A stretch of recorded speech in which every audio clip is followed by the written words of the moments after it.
नमस्कार आप सभी सज्जनों को। आज इतवार का दिन है। आजकल हम कुछ एक स्पेशल चर्चा में बात करेंगे बौद्धों और ब्राह्मणों के बारे में। पूरी सोशल मीडिया में एक नैरेटिव सा चला रखता है, वहाँ पर चाहे बामन मिश्राम हैं या और भी बहुत लोग आते हैं, वो बौद्धिज्म के बहाने सिर्फ और सिर्फ ब्राह्मणों को टारगेट करते हैं। इस पर हम बात करेंगे, पूरी अच्छी खासी चर्चा करेंगे। एक ही दिन ये सिलसिला हम जारी रखेंगे और मैं भी चाहूँगा कि आप लोग भी इसमें अपनी भूमिका निभाएं। कुछ मैं आजकल जुटाने की कोशिश कर रहा हूँ जानकारी कुछ स्रोतों से, इधर उधर से, कि आखिर क्या है। एक हल्का हल्का हम देख लेते हैं। जो बौद्ध धर्म की शुरुआत है महात्मा बुद्ध ने, जिनको गौतम भी कहते हैं, उनकी मौसी गौतमी ने उनको पाला था, क्योंकि उनकी माँ का देहांत उनके जन्म के आसपास ही हो गया था, इसलिए उनको गौतम भी कहा जाता है। उनका बचपन का नाम सिद्धार्थ था। फिर कुछ कहानियां जुड़ी जाती हैं कि वो एक बार उन्हें वृद्ध को देखा, एक बार बीमार को देखा, फिर एक बार मृत को देखा, तो उनके अंदर वैराग्य आ गया। किसी पहले कौंडिल इत्यादि एक आध जो ज्योतिष थे, उन्होंने भी उनके बारे में कुछ भविष्यवाणी की थी। वो एक अलग चीज है। लेकिन कोई आदमी जब ये वैराग्य में जा रहा है, 7-8 वर्ष वन में रह रहा है, क्या वो नफरत के कारण वन में जाएगा या अपनी मुक्ति के लिए बाहर जाएगा? जब कोई मुक्त हो गया, जब देह भाव से जिसके अंदर मुक्ति हो गई, फिर मुझे लगता नहीं वो फिर ब्राह्मण देखता होगा या वर्ग भेद कुछ देखता होगा। निश्चित तौर से उसमें जो हमारा समय है उसमें वर्ग भेद बहुत ज्यादा होता होगा। ये भी एक सच्चाई हकीकत है। तो हम इसके बारे में आज हम बात करेंगे। तो एक ब्रिटिश एक विचारक थे जॉर्ज ऑरवेल, जो बिहार में जन्मे थे। उन्होंने एक बार कहा था कि लोगों को मिटाने का सबसे कारगर उपाय यह है कि उनकी अपने इतिहास की समझ को मिटा दिया जाए। और प्राचीन भारत के इतिहास के साथ कुछ ऐसा ही खेल किया गया है, क्योंकि हमारे प्राचीन इतिहास के जो लिखित प्रमाण हैं बहुत कम मिलते हैं। और इसकी वजह से जो कुछ वामपंथी इतिहासकार हैं, मैं तो सीधा सीधा कहूंगा, जो वामपंथी इतिहासकार हैं, उस समय के शासकों और ब्राह्मण को हूण और इस्लामी लुटेरों की तरह आहिस्सों और अत्याचारी बताकर जो बौद्धिज्म का पूरा जो कि विरासत का विनाश का जितना भी जो है कारण है ना, वो उन शासकों, उन ब्राह्मणों के ऊपर खोड़ दिया जाता है। और ये दीवार बराबर चल रही है, इस पे बराबर मैं देखता हूँ। फिर वहां पर वो तर्क भी आते हैं। मुझे ये लगता है कि जो गौतम बुद्ध थे, वो तो कहते हैं कि कितने एक बार उनके पास गुस्से में लोग आते थे और जवाब भी नहीं देते, मुस्कुराते रहते थे, और बाद में वही उनका शिष्य बन जाता था। जब महात्मा बुद्ध इतने सीधे सरल थे कि उनके अंदर क्रोध नहीं था, जो इसमें में वर्तमान के अनुयायी हैं उनके अंदर इतना जहर, इतनी नफरत कहाँ से भर गई? क्या वो महात्मा बुद्ध के साथ या गौतम बुद्ध के साथ कोई न्याय कर रहे हैं? ये एक समझने की बात है।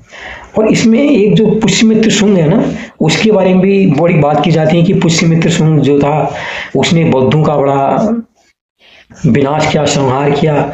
उसने जो है कई जो बौद्ध समान थे उनके सिर काटने का उसने इनाम रखा हुआ था कि भैया जो इनको सर काट के लाएगा 100 रोमन दिनार उसको दिए जाएंगे। ये सब क्या है? ये कब के लेख हैं जिनमें मिलता है? जो 3वीं और 5वीं सदी के बीच में लिखे गए बौद्ध जातक जो थे, अशोकावदान में इसका विवरण मिलता है। उसमें कहा गया है कि पुष्यमित्र ने पटना के पास कुक्कुटा राम विहार पर चढ़ाई करके बौद्ध भिक्षुओं का संहार किया। और बौद्ध महायान शाखा के 5वीं-8वीं सदी के ग्रंथ श्री मंजूश्री शिखर में भी कहा गया है कि गोमुख नामक राजा ने कश्मीर से पूर्व क्षेत्रों में, वहां के बिहारों में बौद्धों का, भिक्षुओं का विनाश किया।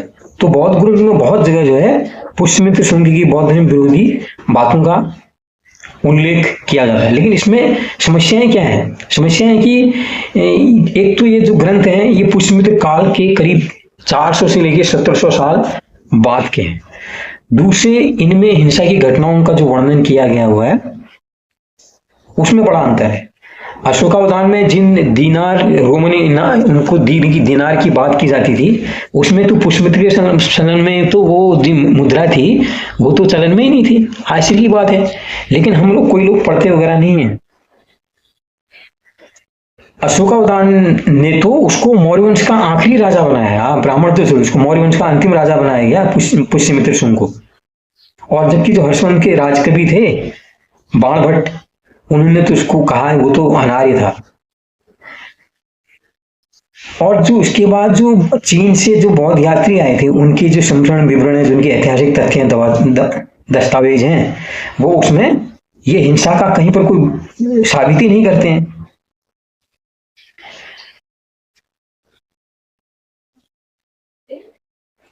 यहाँ तक कि जो मथुरा में एक शिलालेख मिला, आप देखिए, आप जो पुष्यमित्र के ऊपर जो आरोप लगाए जा रहे हैं, पुष्यमित्र पर जो आरोप लगाए जा रहे हैं, उसमें बताया जा रहा है कि मथुरा में जो शिलालेख मिला है वो बताता है कि पुष्यमित्र के सामंत धनभूति ने वहां के एक बौद्ध संगाराम के लिए तोरण द्वार और परकोटे का दान किया।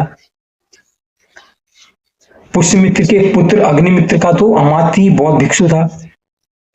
तो जिस तरह से बौद्ध ब्राह्मण की भेदभाव प्रकट किया जाता है वो सिर्फ एक काल्पनिक, क्योंकि हम लोग इसके बारे में पढ़ते ही नहीं है।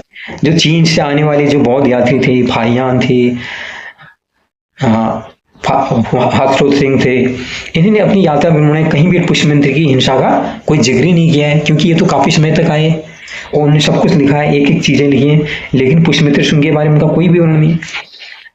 लेकिन आजकल के जो वामपंथी इतिहासकार हैं उन्होंने यहां तक कह दिया कि जो नालंदा में विश्वविद्यालय जो जलाया गया, वो कहते हैं कि उसके लिए जिम्मेदार बख्तियार खिलजी नहीं था, उसके लिए भी खिलजी वो थे जो ब्राह्मण वगैरह थे, वो कहते हैं ब्राह्मण साधु जो था उसने जलाया। अब यहाँ पर एक सोचने की बात है, अकेला एक ब्राह्मण साधु उतनी बड़ी पुस्तकालय जहां लाखों लाखों की किताबें हैं, वो उसको कैसे जला सकता है? जबकि बख्तियार खिलजी के बारे में एक फारसी इतिहासकार था मिनहाज अल सिराज, उसने 1260 में लिखी गई अपनी किताब तबकाती नासरी में भी इसका वर्णन किया कि उसने वहां पर हमला किया था। क्यों किया था ये लिखा है कि बख्तियार ने उसका बौद्ध भिक्षु को सिरमुंडे ब्राह्मण समझकर उनका कत्लेआम किया था। कत्लेआम हुआ ब्राह्मणों का, और ब्राह्मणों को आरोप क्या लगाया जाए कि उन्हें बौद्ध विहारों का नाश किया, उन्हें नालंदा विश्वविद्यालय जला दिया। ये जरूर है कि उसके द्वारा मिटाई गई, बख्तियार खिलजी मिटाई गई में विक्रमशिला और ओदंतपुरी का नाम तो है, पर नालंदा का नाम नहीं लिया जा रहा। इसी आधार पर तर्क दिया जा रहा है कि बख्तियार ने नालंदा और उसके पुस्तकों को ध्वस्त नहीं किया।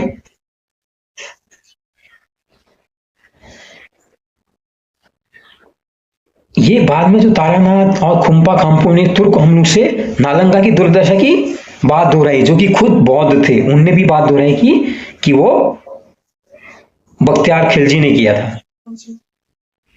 इसलिए केवल अलसिराज द्वारा नालंदा का उल्लेख करने पर से सिद्ध नहीं होता कि बख्तियार ने नालंदा पर हमला नहीं किया। ऐसा कैसे होता है कि बिहार लूटने निकला लुटेरा उदयपुर लूट से केवल 5 मील दूर सबसे बड़े संपन्न बिहार को लूटे बिना लौट गया हो, जबकि नालंदा से बहुत ज्यादा आदमी उदयपुरी। लेकिन हम लोग इस चीज पे बिल्कुल भी विचार नहीं करेंगे, क्योंकि वहां पर जो ये नफरती लोग हैं ना, जो तो न बौद्ध हैं, जो न हिंदू है, कुछ भी नहीं है, उनका काम सिर्फ जहर चलाना है, उनका काम किसी तरह से चर्चा में बने रहना है, वो लोगों को बांटना चाहते हैं। जबकि नालंदा बिहार उदयपुरी जो है आपस में सटे हुए हैं।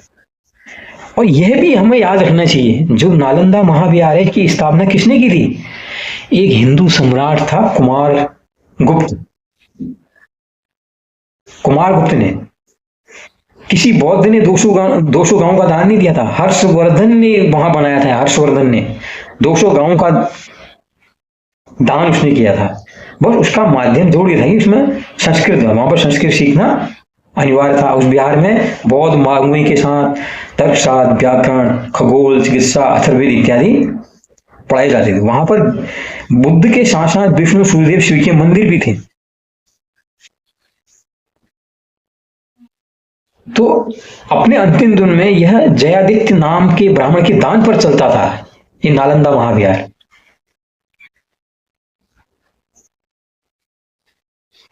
लेकिन हमारे जो आते हैं यहाँ पर भर भर के जो सोशल मीडिया में बनाते हैं, ब्राह्मण ने ये क्या हो क्या, उनके किस्से गढ़ते रहते हैं। अब उनको महात्मा बुद्ध के सामने जब महात्मा उनको परिनिष्क्रमण चक्र जो उनको ज्ञान की प्राप्ति हुई, परिनिष्क्रमण में नाम थोड़ा भूल रहा हूँ, जब उनको ज्ञान की प्राप्ति हुई उसमें उनके साथ जाने वाले कौन थे? वो 5 ब्राह्मण ही उनके साथ गए, जो उनके साथ जुड़े, जिनने शुरू में जो बौद्ध धर्म को स्थापित करने का काम किया, वो शुरू में 5 ब्राह्मण ही लोग थे, जो जा जाके इधर उधर बौद्ध धर्म का प्रचार कर रहे थे। इसलिए जो लोग आज के समय में ये सारी गलत चर्चाएं चला रहे हैं, उनको पहले पढ़ लेना चाहिए। और इनका मकसद क्या है? उनका मकसद यहाँ पर बांटना है। बौद्ध धर्म की वैसी उत्पत्ति क्यों है, बौद्ध धर्म या जैन धर्म की, आप इसका कारण देखिए। ये निश्चित तौर पे कुछ उसमें भेदभाव था, कुछ जातिगत भेदभाव उसमें जो था, तभी यहाँ पर आदि शंकराचार्य का उदय हुआ। कुछ लोग तो कहते हैं आदि शंकराचार्य ने भी जो कॉपियां जो हैं वो बौद्ध साहित्य को पढ़ा है, वही उसमें उन्होंने उठ के लिख दिया है। तरह तरह की यहाँ पर चर्चाएं, कुतर्क चलते हैं। लेकिन हम लोग अपने ग्रंथों के अलावा दूसरे ग्रंथों को पढ़ना नहीं चाहते हैं, नफरत के कारण। हमको सारी चीजें पढ़नी चाहिए। हम महात्मा बुद्ध की शिक्षा भी हमारे लिए गलत नहीं है। महात्मा बुद्ध ने इस समाज के सुधार के लिए, जो आदमी अपना राज्य छोड़ सकता है, जो वैभव छोड़ सकता है, क्या वो किसके साथ अन्याय करेगा? निश्चित तौर पर उन्होंने समाज में भेदभाव तो देखा होगा। और जो क्योंकि दिक्कतें ब्राह्मण समाज में क्या हुई, जो लोग कर्म कांड में विश्वास करते थे, उनके ऊपर उन्होंने कुठाराघात निश्चित तौर पे किया। इसलिए नहीं किया कि सिर्फ पाखंड को मिटाने के लिए उन्होंने किया, ताकि लोग पाखंडी न बने, तर्क से सोचें। उन्होंने यहां तक कहा कि मेरी बातों तक को आप अक्षरशः पालन मत कीजिए, आप इसमें मनन कीजिए। आपको बुद्धि मिली, आपको तर्क मिला है, आप तर्क से मेरी बातों का विवेचन कीजिए, तभी किस पक्ष में निष्कर्ष पहुंचिए। तो ये कौन से लोग हैं जो महात्मा बुद्ध के नाम पर इतना गलत प्रचार कर रहे हैं? इसीलिए ऐसे लोगों की वजह से महात्मा बुद्ध को वो सम्मान हमारे देश में नहीं मिल पाया जिसके वो निश्चित तौर पर हकदार थे।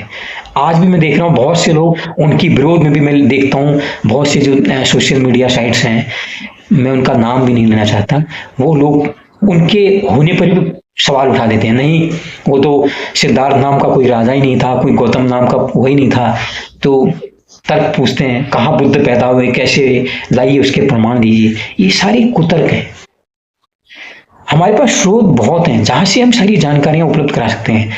तो धीरे धीरे आगे हमारी चर्चा चलती रहेगी। जो और मुझे जानकारी मिलती रहेगी मैं आपसे शेयर करूंगा, और मैं आपसे भी उम्मीद करता हूं कि आप भी इस बारे में कुछ न कुछ जानकारी जरूर उपलब्ध करेंगे। बहुत बहुत धन्यवाद आज की चर्चा सुनने के लिए। नमस्कार। लाइक कीजिए, शेयर कीजिए, सब्सक्राइब कीजिए। धन्यवाद।